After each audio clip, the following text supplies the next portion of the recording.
তো সব এখান থেকে সব লাগিয়েছিলাম। এই যে পুঁই শাকের গাছ, আবার এখান থেকে গিয়ে সব একদম নিচের দিকে একদম ছড়িয়ে গেছে। দেখেন এই যে রাঙালুর গাছটা দেখেন সব একদম ছড়িয়ে গেছে। আর রজনীগন্ধার এই তো গাছগুলো তো হয়েছে, কিন্তু একটাও স্টিক বেরোচ্ছে না, জানি না হবে কি হবে না জানি না, সেই নিয়ে এক সমস্যা। এইসবই হচ্ছে। আর আপনার এই এই লঙ্কা গাছের মধ্যে ছোট ছোট ছোট ছোট সব লঙ্কাগুলো হচ্ছে, কিন্তু বড় লঙ্কা না, এই ছোট একটা বেগুন গাছের মধ্যে ফুল আসছে। এই সিজনে বেগুন গাছ কিন্তু ফুল আসছে, সব গাছগুলো পড়ে যাচ্ছে। মাথাটা একটু কেটেও দিয়েছিলাম, তারপরে মানে এইগুলো ফুলগুলো সব বড় হচ্ছে। আর এই যে ছোট্ট একটা কারি পাতার গাছ, আর আপনার এই মালবেরি গাছটা দেখেন আবার কতগুলো ফুল হয়েছিল, এখন দেখছি নতুন করে আবার এই যে ফল ধরেছে। এই যে ফলগুলো ধরেছে, টমেটো গাছ 4টে টমেটো পেরে নিয়েছে, পেরে নেওয়ার পরেও আবার দেখেন কতগুলো সব টমেটো হচ্ছে। আর তারপরে অ্যালবেরা গাছগুলো ছোটো ছোটো টবে দিয়েছি, গাছগুলো মোটামুটি ভালোভাবেই বাড়ছে।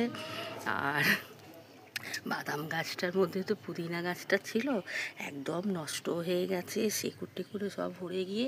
তারপরে কি করব, অনেকটা পুদিনা পাতা কেটেও নিলাম, আর অনেকটা ছোট ছোট টবে বসিয়ে দিলাম। আর এগুলোও তো পড়ে গেলে ঝাক্কার হবে, দেখা যাক।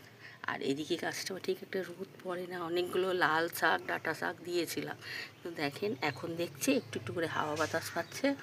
গাছের গোজামিলটা সরিয়ে দিলাম, তাহলে দেখি একটুখানি হচ্ছে, হ্যাঁ পাতাগুলো বেরোচ্ছে।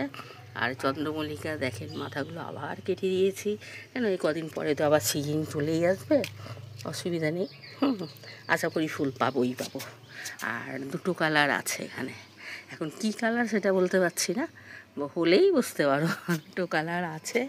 কলা গাছটার মধ্যে দেখেন ছোট্ট আর একটা কলা গাছ বেরিয়েছিল কয়েকটা, আমি সব কেটে দিয়েছি, কাটার পরে একটাকে ছেড়ে রাখলাম।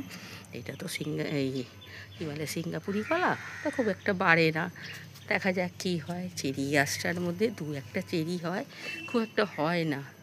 গাছটা বোধ হয় ঠিক মতন বাড়তে পারছে না, না কি ভালো করে চেরি হয় না।